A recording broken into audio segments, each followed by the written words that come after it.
কলকাতা টিভিতে আপনাদের সকলকে স্বাগত। আপনাদের সঙ্গে রয়েছে আমি অঙ্কুর। শুরু করছি ধর্মযুদ্ধ 2024। আপনারা সকলেই জানেন যে আজ সকাল থেকে লোকসভা নির্বাচনের প্রথম দফার নির্বাচন শুরু হয়ে গিয়েছে। গোটা দেশে জুড়ে 102টি কেন্দ্রে এই নির্বাচন চলছে এবং তার মধ্যে আমাদের রাজ্যের 3টি কেন্দ্র রয়েছে, কোচবিহার, আলিপুরদুয়ার এবং জলপাইগুড়ি।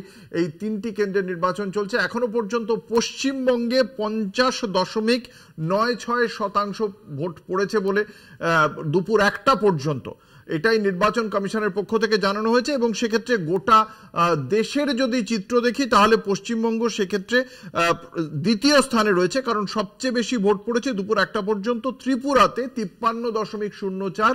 অন্যদিকে বাকি অন্যান্য রাজ্যে কিন্তু পশ্চিমবঙ্গের থেকে অনেকটাই পিছিয়ে রয়েছে। পশ্চিমবঙ্গে যে 3টি কেন্দ্রের নির্বাচন চলছে সেটা মোটের ওপর শান্তিপূর্ণ, কারণ আমরা আমাদের রাজ্য যে নির্বাচনী হিংসার চিত্র দেখে থাকে সচরাচর, পঞ্চায়েত নির্বাচনেও যেমন হিংসার ছবি আমরা দেখেছিলাম, সেই নির্বাচনী হিংসা কিন্তু এবার লোকসভা নির্বাচনে ততটা দেখতে পাওয়া যায়নি। তবে তারই মধ্যে কয়েকটি বিক্ষিপ্ত ঘটনার খবরও আমাদের কাছে আসছে এই মুহূর্তে। কোচবিহার জেলা, যে জেলা সাম্প্রতিক অতীতে বারংবার সংঘাতের চিত্র দেখেছে, রাজ্যের মন্ত্রী উদয়ন গুহ বনাম কেন্দ্রের প্রতিমন্ত্রী নিশীথ প্রামাণিক, এই দুজনের যারা কর্মী সমর্থক রয়েছেন তাদের মধ্যে গন্ডগোলের ভেটাগুড়িতেও একটি একই রকম ঘটনার চিত্র আমরা মাত্র কিছুক্ষণ আগেই দেখেছি। সেই চিত্র উঠে এসেছে। আমরা এই মুহূর্তে আমাদের সঙ্গে রয়েছেন বিশিষ্ট অতিথিরা, দর্শকদের সঙ্গে তাঁদের পরিচয় করিয়ে দেবো। আমাদের সঙ্গে রয়েছেন বিশিষ্ট তৃণমূল কংগ্রেসের মুখপাত্র কোহিনুর মজুমদার আমাদের সঙ্গে রয়েছেন, এবং আমাদের সঙ্গে রয়েছেন আশিস চট্টোপাধ্যায়, কলকাতা টিভির পলিটিক্যাল এডিটর। আপনাদের দুজনকে কলকাতা টিভির পক্ষ থেকে স্বাগত জানাই। আমি এই মুহূর্তে যে খবরটিতে দর্শকদের দৃষ্টি আকর্ষণ করব সেই খবরটি হলো কোচবিহারের ভেটাগুড়িতে উদয়ন গুহকে ঘিরে বিক্ষোভ। আপনারা সকলেই জানেন নিজের বিধানসভা কেন্দ্র দিনহাটার মধ্যেই নিজেকে সীমাবদ্ধ রাখার কথা বলেছিলেন উদয়ন গুহ, কিন্তু শেষ পর্যন্ত উদয়ন গুহ কিন্তু আবারও দেখতে পাওয়া যাচ্ছে যে সেখানে গন্ডগোল হয়েছে। ভেটাগুড়িতে যে গন্ডগোল, সেই গন্ডগোল আপনাদের জানিয়ে রাখি, সেই ছবি আপনারা দেখতে পাচ্ছেন। ভোট কেন্দ্রের সামনেই গন্ডগোল। শেষ পর্যন্ত গাড়ির ভেতরেই আটকে ছিলেন উত্তরবঙ্গ উন্নয়ন মন্ত্রী উদয়ন গুহ।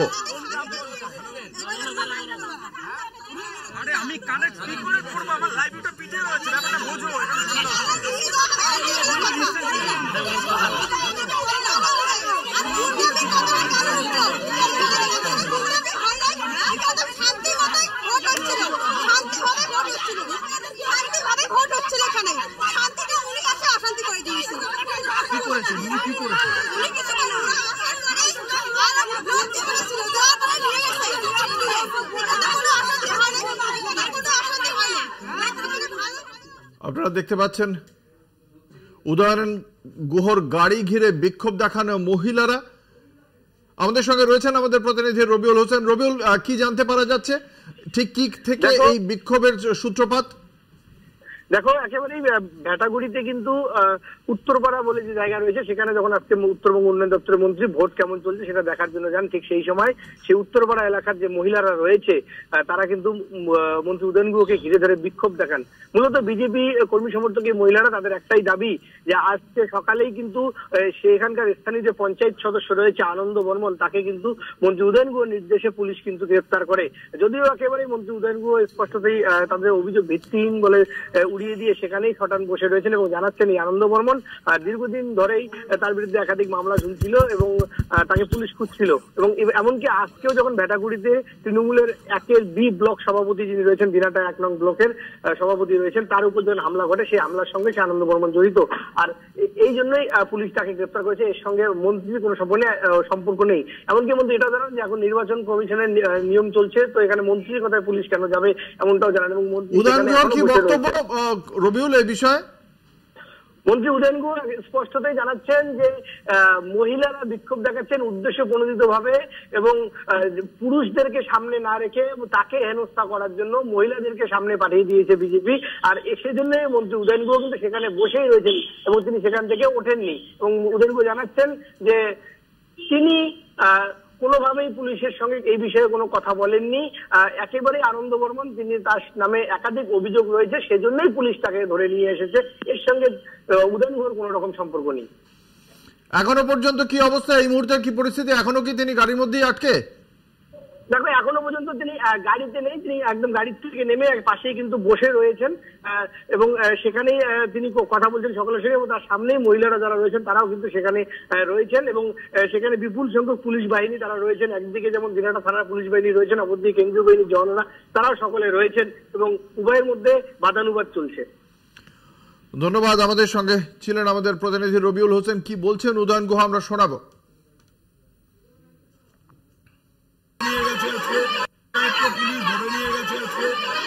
অনেকদিন ধরে খুঁজছিল, নানা রকম ছিল, পুলিশ অনেকদিন ধরে খুঁজছে, তাকে নিয়ে গেছে ধরে।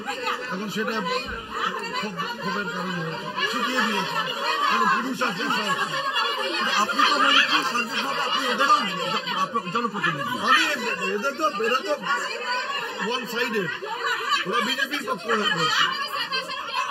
বলা হচ্ছে যে শান্তিপূর্ণ ভোট হচ্ছে, আপনি এসে অশান্তি করছেন এরকম।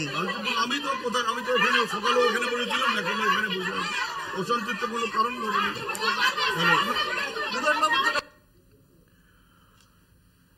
ইতিমধ্যেই আমাদের সঙ্গে যোগ দিয়েছেন আরো একজন বিশিষ্ট অতিথি, সিপিএম এর মুখপাত্র মানব লাহা। আপনাকে কলকাতা টিভির পক্ষ থেকে স্বাগত জানাই। আমি একদম প্রথমে এই বিষয়টি, যে ছবি আমরা দর্শকদের সামনে রাখলাম, তা নিয়েই তৃণমূল কংগ্রেসের মুখপাত্রর প্রতিক্রিয়া চাইব। কোহিনুর, কি বলবেন? এই উদয়ন গুহ যখনই তিনি বুথের বাইরে বেরোন তখনই গন্ডগোল করেন, এমনই অভিযোগ ছিল নিশীথ প্রামাণিকের। তারা নির্বাচন কমিশনেও জানিয়েছিলেন, তিনি দুয়ারে ঠ্যাঙানি প্রকল্পের কথাও বলেছিলেন, আমরা সকলেই জানি। বারবার তার দল কেন পদক্ষেপ করে না? কিসের পদক্ষেপ? উনি কোন আইনটা ভাঙছেন? উনি এমন একটা জায়গায় বসে আছেন যেটা বুথের 200 মিটারের মধ্যে পড়ে না। উনি বসে থাকতেই পারেন, ওনার নিজের বিধানসভার মধ্যে দল বা ইলেকশন কমিশন ওনাকে অ্যালাউ করেছে দিনাটার মধ্যে।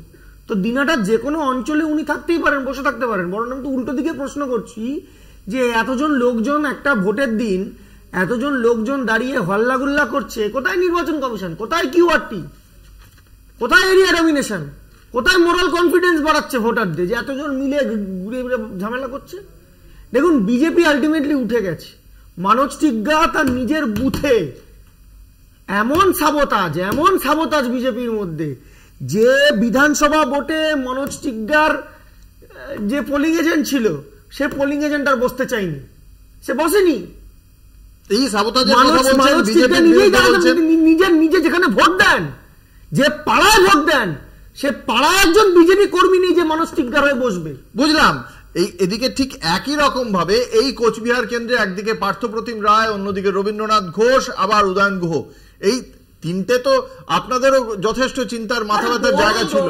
বড় রাজনৈতিক দল, বড় দল তো স্বাভাবিকভাবে বড় নেতারা থাকবে, তারা মিলে ভোট করছে। তারা মিলে কি করছেন সেটাই তো প্রশ্ন। এবারে কোচবিহারের নির্বাচনে নিশীথ প্রামাণিককে হারাতে পারবেন? অ্যাবসলিউটলি মিলে করছে। আর নিশীথ প্রামাণিক তো হেরেই গেছে। নিশীথ প্রামাণিক সকাল থেকে যা করছে, লোকজন জমায়েত করে, বাইরের দিনাটায় তো 84% ভোট পেয়েছিলেন উদয়ন গুহ, ধরে রাখতে পারবেন? দেখুন, ভোট কারোর পৈতৃক সম্পত্তি নয়। কত পার্সেন্ট ভোট এখানে পাবে উদয়ন গুহ, পাবে না বেশি পাবে আমাদের জগদীশ বর্মন বসুনিয়া, এটা আমি এভাবে বলতে পারি না। এইটুকু গ্যারেন্টি দিয়ে বলছি, কোচবিহার লোকসভা কেন্দ্রের যে 7টি বিধানসভা আছে, 7টির মধ্যেই তৃণমূল কংগ্রেস এবার লিড পাবে লোকসভা নির্বাচনে। 7টিতেই জিতবে। শুধু না মাত্র নয় যে লোকসভা নির্বাচন জিতবে, এন্টায়ার লোকসভায় যতগুলো অ্যাসেম্বলি আছে তৃণমূল কংগ্রেস লিড পাবে। বেশ, আমি আসবো সিপিএম এর কাছে। এই কোচবিহার এমন একটা জায়গা যেখানে সিপিএম এর সঙ্গে কংগ্রেসের প্রচুর কথাবার্তা হওয়ার পরেও বামশরিক সেখানে একটা প্রার্থী দিয়ে দিল, এবং কংগ্রেস এমন একজনকে দাঁড় করালো যার ইতিহাসে ঘাঁটলে দেখা যাবে মাত্র 19,000 ভোট পেয়েছিলেন এই PR রায়চৌধুরী আগের বার। তারপরেও তাকে দাঁড় করাতেই হবে কংগ্রেসকে। সেখানে সিপিএম কেন পদক্ষেপ করলো না আমাদের জানা নেই। 5% সব মিলিয়ে ভোট পেয়েছিল গতবারের ক্যান্ডিডেট। তাহলে এবার কি তার থেকে উপরে উঠবে? কোনো আশা আছে? বিষয়টা ওই জায়গাটাও নয়। বামফ্রন্ট অনেক বড় একটা দল, ও ওই অন্যান্য দলের মতন জাতীয় তকমা হারায়নি। সিপিএম এখনো পর্যন্ত আছে জাতীয় পার্টি হিসাবে। 2 নম্বর বিষয় হলো, কংগ্রেসের সঙ্গে যে সমঝোতার জায়গাটা, তাতে কংগ্রেস নেতৃত্ব পরিষ্কার করে জানিয়ে দিয়েছেন ওখানে তারা ফরওয়ার্ড ব্লকের প্রার্থীকেই সমর্থন করছে। ফলে এই নিয়ে জোট নিয়ে বা সমঝোতা যেই বলুন না কেন কোনো জটিলতার জায়গা নেই। 2 নম্বর বিষয় হলো ওই জায়গা সকাল থেকে উত্তপ্ত করবার চেষ্টা চলছে এবং নিশীথ প্রামাণিক এবং উদয়ন গুহ দুজনেই প্রমাণ করবার চেষ্টা করছেন কে সবচেয়ে বড় নেতা ওই অঞ্চলে। একই ফুলের মধ্যে দিয়েই তো জন্ম এদের। কোনো একটা সময় এই নিশীথ প্রামাণিক, আপনি তো নিশীথ প্রামাণিক আর এই তৃণমূল কংগ্রেস এদের বিরুদ্ধে কথা বলছেন। আপনি আচরি ধর্ম পরকে শেখাও। বামেদের তো সেখানে একটা দীর্ঘদিনের ঐতিহ্য ছিল সেইখানে ভোট পাওয়ার ক্ষেত্রে। আপনাদের ভোটটা তো এখন 5% নিচে চলে গেছে। সেখান থেকে কি করে বাড়াবেন? কেন মানুষ আপনাদের ভোট দিচ্ছে? জনতা জনার্দন ভোট দেবে আপনাকে। জনতা জনার্দন 2009-এর আগে পর্যন্ত, 2011-র আগে পর্যন্ত আমরাও বহু সংখ্যায় ভোটে জিতেছি। মানুষ কোথাও মনে করেছে ভোটে জেতার কথা বলছেন। আমি একবার ভোট সম্পর্কে একটু তথ্য দিয়ে নিই দর্শকদের। এই মুহূর্তে পাওয়া যে খবর আমাদের কাছে, দুপুর 3টে পর্যন্ত ভোটদানের একটা আমরা পেয়েছি। সেই দুপুর 3টে পর্যন্ত যে রেজাল্ট আসছে তাতে কোচবিহারে ভোটদানের হার 65.54, 65.54% ভোট পড়েছে কোচবিহারে। আলিপুরদুয়ারে দুপুর 3টে পর্যন্ত ভোটদানের হার 66.23। আপনাদের জানিয়ে রাখি আলিপুরদুয়ারে সেটা 66.23%। জলপাইগুড়িতে দুপুর 3টে পর্যন্ত ভোটদানের হার 67.28%। অর্থাৎ এই দুপুর 3টে পর্যন্ত 3টি জায়গাতেই প্রায় 65 to 67% মতো ভোটটা পড়ে গিয়েছে। আর মাত্র কিছুক্ষণ বাকি এবং তার মধ্যে আরো হয়তো 10% ভোট যদি পড়ে তাহলে কিন্তু নেহাত খারাপ ভোট পড়বে না।